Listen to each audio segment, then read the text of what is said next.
The race for White House is really close as the opinion polls are showing a neck-and-neck fight between Democrat nominee Kamala Harris and Republican presidential candidate Donald Trump. The opinion polls in Pennsylvania show Donald Trump leading by 1% as he is predicted to get 49% against Kamala Harris's 48%. The opinion poll for Georgia state predicts Donald Trump to get 50% of votes, with Harris trailing with 48%. In North Carolina, though, both Harris and Trump are expected to get 48% of votes each. However, Kamala Harris's Democrats is expected to be better off with 49% vote share compared to Trump's 48%. Among other states, Donald Trump is leading in Arizona, while Harris is better off in Wisconsin.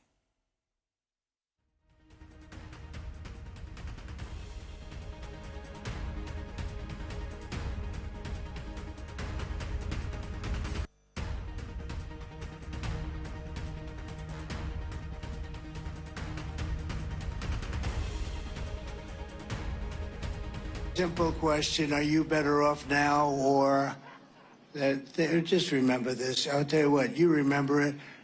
Do you like it better now or 4 years ago? Well, ask it a different. You like it better now or 4 years ago?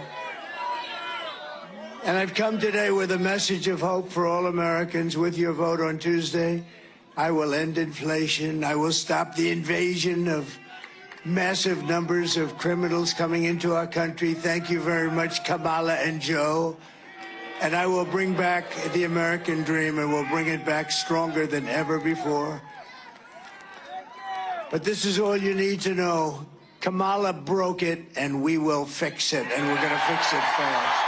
मैं बहुत proud feel करती हूँ कि उनके लिए मैंने उनको defend किया, उनको सपोर्ट किया, उनके लिए कैंपेन किया है, उनके लिए मैं पॉलिटिक्स में आई हूँ. तो मेरे लाइफ में पर्टिकुलरली प्रेसिडेंट ट्रम्प की इम्पैक्ट बहुत रहा है और मेरे ख्याल से president Trump is the first president of United states who genuinely actually care. Everybody knows that it's about the independent voters right here in Pennsylvania. What would you tell those independent voters? Why should they vote for Kamala Harris? Well, the interesting thing is it is about independent voters, but it's also about juicing our base, as we say. So if we can we know that Indian Americans turn out 80–90% for Democrats up and down the ballot. If we can get Indian Americans to turn out and vote, if every Indian American voter in Pennsylvania voted, that would put us over the margin of victory. So I would say to independents, just as I would say to our base, this is a crucial election. We have a man who wants to be dictator on day one, who has said that.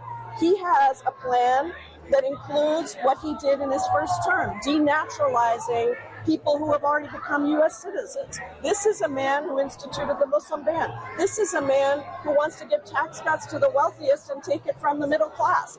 This is a man who doesn't care about small businesses. He cares about those big corporations, versus a woman who is incredibly qualified and who wants to help small businesses succeed, who wants to give tax cuts to middle-class Americans, who respects immigrants because her mother and father were also immigrants to this country, and who wants to move our country forward together. We do not want to go back. She wants to protect reproductive freedom for everyone, and Indian Americans have a very large percentage of our women of reproductive age who live in states where abortion and reproductive freedom has been severely limited or banned.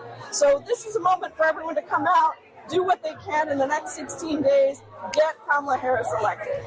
We're currently in the bus that is taking us to Pennsylvania. Now, we have this exclusive event that we are covering with the Indian American voters, and it is going to be a big event in Pennsylvania. A lot of people are converging there because they know how important Pennsylvania is.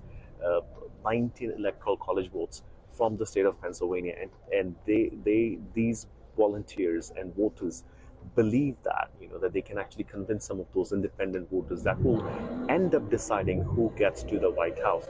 So throughout the entire day, we'll be traveling in this bus. As you can see, we will be talking to some of the volunteers and voters, asking them their opinion about what they will be doing in their capacity to make sure that they could convince some of these independent voters to vote for Vice President Kamala Harris.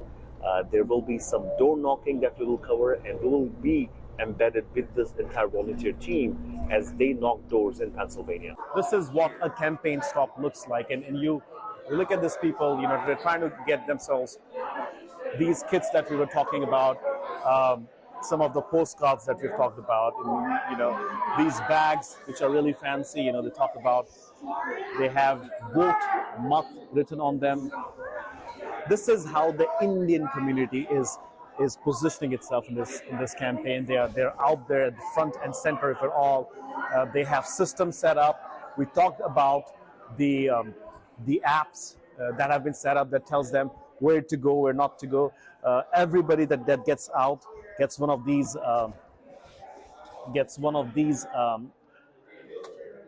pads, and it talks about how stuff, you got to go out and talk. You have these questions that you ask the voters, and you respond to them, right? I mean, so it's very important for them. And you see the first one, it says, "Hi, is XYZ available?" Now, this is very important because, again, they have this information where they're headed out. They know exactly where they're going out. They know who they're going to be talking to. They know who they will be speaking to when they head out to this, to campaigning in these constituencies that they have been assigned to.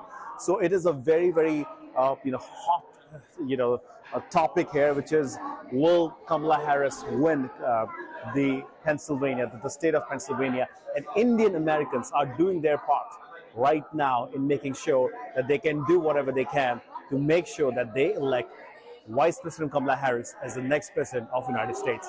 This is Rohit Sharma for India Today.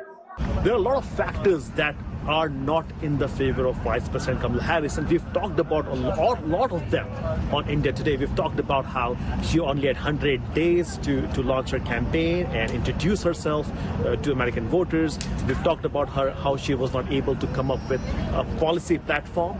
We've talked about how she has not been able to galvanize her base. Then we've talked about racism. We've talked about the misogyny that exists in America, and there's also a historical factor in this election.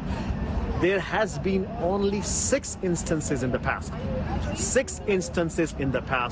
where the sitting incumbent of the White House did not want to go for a re-election, and out of those 6, 4 times the party that had the White House lost the White House race in the election, which basically meant that if somebody from a Republican party, an incumbent, decided that they're not going to run, a Democrat was elected as the next president. And it's happened 4 times that an incumbent's party loses the general election. Now, Kamala Harris, as we all know, was parachuted into this election when Joe Biden decided not to run, and she is also fighting this. It is very documented that an incumbent and his party loses the election when incumbent does not, decide to run. Now, there are other 2 instances which, could possibly give some motivation to Kamala Harris, but the odds are against Kamala Harris, and this could also be a very important factor in this election.